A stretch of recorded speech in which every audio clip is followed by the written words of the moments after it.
Welcome back, my friends. This is Ifty. I am here exploring the realm of spirituality and higher guides, sharper intuition, and today I got a special one for you. What does vibration, death, and gray aliens have in common? In this video, I'm going to give you the knowledge from my research on how you can escape the soul trap. It is something many will encounter after they die and will determine your final destination after you experience the process of death, which could come for us at any time. I know maybe some of you are watching this and saying, we will watch this video later. I'm going to put it in my watch later box and figure it out. Friends, death can come knocking at your door at any time. And having this knowledge may be the difference between coming here and living another lifetime or becoming one with Source. With that being said, let's get right into the video. Vibration. This is something I've been obsessed about lately. Nikola Tesla said it long ago. Everything in the universe is energy and vibration. If we can understand this, we can unlock secrets of how not only the universe works, but how we can transcend to higher dimensions. So everything is vibration. When I say that, what do I mean? I mean, when we think about an atom, it is in constant movement. Even my hand here, which looks solid, I mean, it's moving now, but if I was to keep it still, is solid. Within it are atoms that are vibrating at a certain frequency. This frequency determines the state that my hand is in. Nonetheless, everything is constantly vibrating, and our vibrations affect everything from our minds to this process of death that I'm going to explain to you very shortly. If some of you don't know me, I was a paramedic for almost a decade before this, working with people who were sick, ill, in the back of an ambulance. And I've had very interesting encounters with death and dying. Everything is vibration, including, aside from my hand, your thoughts. And this is really important because your thoughts will dictate the final destination. There's an interesting fact that I found in a book called Power versus Force, where he actually is able to measure the energy of a loving thought versus a fearful thought. And there's also a relation to your level of consciousness, which will determine your final destination. We'll get to that one shortly. If you measure the energy of a loving thought, it calibrates at the level of 10 to the negative 35 microwatts. That's 10 with 35 zeros in front of it. So a very small electrical charge in our reality.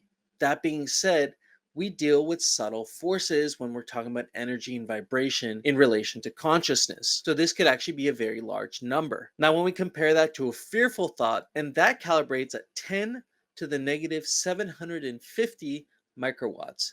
That is not 10 with 35 zeros, but 10 with 750 zeros in front of it. It is an incredibly small number, incredibly weak energy compared to thoughts of love. And the difference between these two energies is so incomprehensible by human nature. We cannot even perceive of how large of a difference that is. But it is incredibly, incredibly large. Now, what does this energy have to do with how you die and the gray aliens that I was talking about? You will eventually go through a process of death. And what level we are vibrating at, our collective thoughts and experiences we've had, will determine our level of awareness after death. Many people who have died describe a sort of waiting room after they have passed away clinically.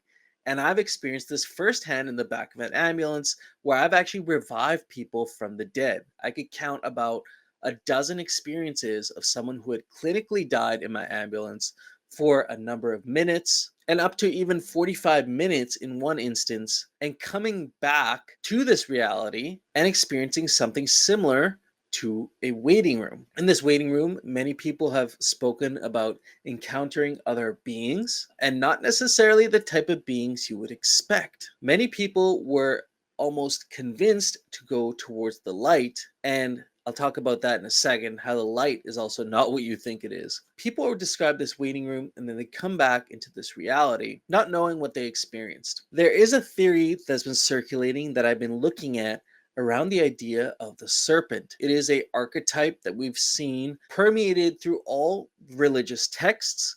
You can see it in the Bible, the Quran, the Mayan texts, Egyptian scriptures have all mentioned the serpent. There are many names for this force, a non human entity that thrives off of dark forces. And just like we can enjoy high vibration foods and low vibration foods, think about a low energy food like a cheeseburger, highly processed. Maybe it's a fast food cheeseburger, even more processed. And we look at something like an apple or healthy meal is going to have a higher vibration, like a salad, it's going to have a higher vibration and will give us different nutritional values. These beings encountered after death, or some people even have encountered them in out of body experiences, have learned to find that they thrive off low energy states, low energy frequencies and vibrations, which are nourishment for these beings. Now, just going back to the energetic differences between the vibration of love and fear, look at how weak and low vibration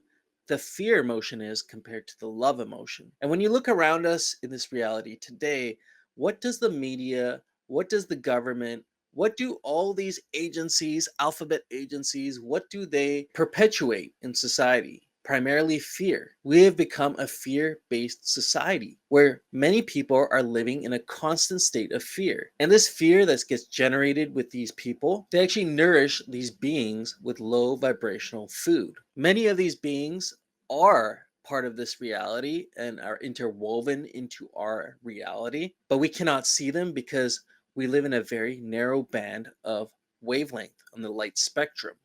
We're in a very narrow band. And so we cannot even perceive of these beings. And it is their mission as the non human entity in this sort of spider's web, as David Icke likes to call it, with that being at the center of this web, to feed off of as much fear based emotion possible.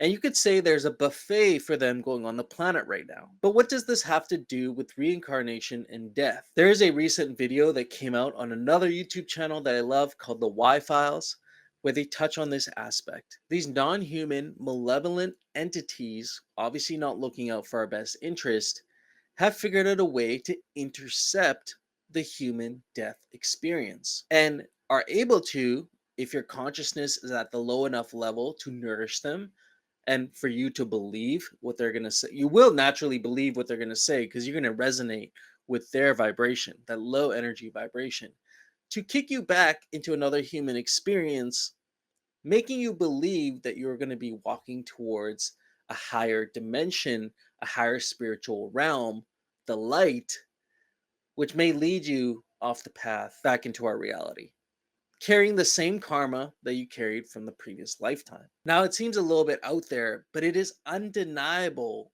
the amount of references we see to the serpent when we look at historical texts, and also comparing it to what people have seen, felt, and experienced going through the process of death, especially those who had negative states of mind.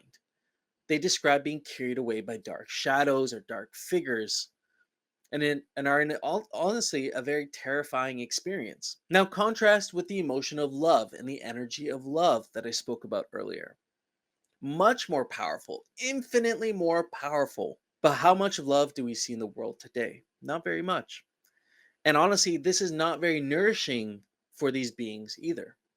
And I refer to them as a non-human force because there are many ways to reference them, from the Greys to Jinn to historical biblical texts, many different references, and I want to kind of identify them all as one. So that raises the question, what is the purpose of your life? What is the ultimate achievement of your life that if everybody strived towards, we would become one with source, with the creator? Again, the book Power versus Force, an incredible book, has a consciousness map on it. One of the most interesting parts of this map is the God view as people progress through the different levels of consciousness. I'll start with some of the highest. And there are very few individuals on the planet right now that calibrate at these high levels. But between the vibration levels of 700 and 1000, which very few individuals possess, the God view of those individuals is that of self. They have come to the conclusion that God is self. There's a spark of God within each one of us. It is even stated in religious texts that man was created in the image of God. And people who have ascended to this level and are able to fully realize and acknowledge this have reached the 700 to 1000 level. This is where they can actually leave the matrix, because after they die, they will not believe the things that are being told to them by these malevolent entities if they're even disturbed by them. And they will be able to leave the confines of this reality to be finally united with infinite expanded awareness, which is where source and creation comes from. Now, when we go down this chart, we look at the vibration levels of 600, where people realize God is everything, down to 540, where you feel one with God.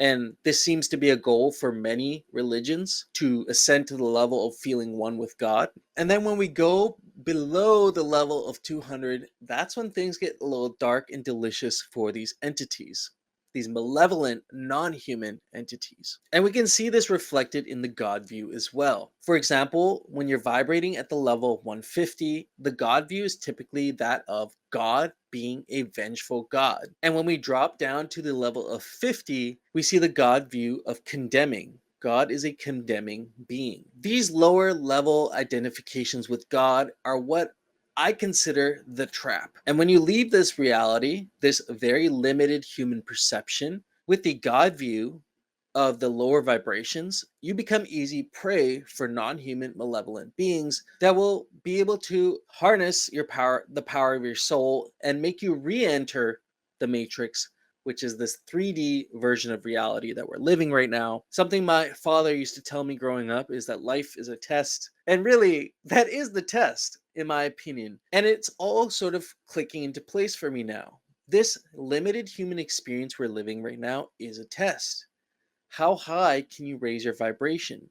How closely can you identify with the infinite expanded awareness that is Source? In order to achieve these states, we must have unwavering faith in the infinite expanded awareness to realize that we are beings of light.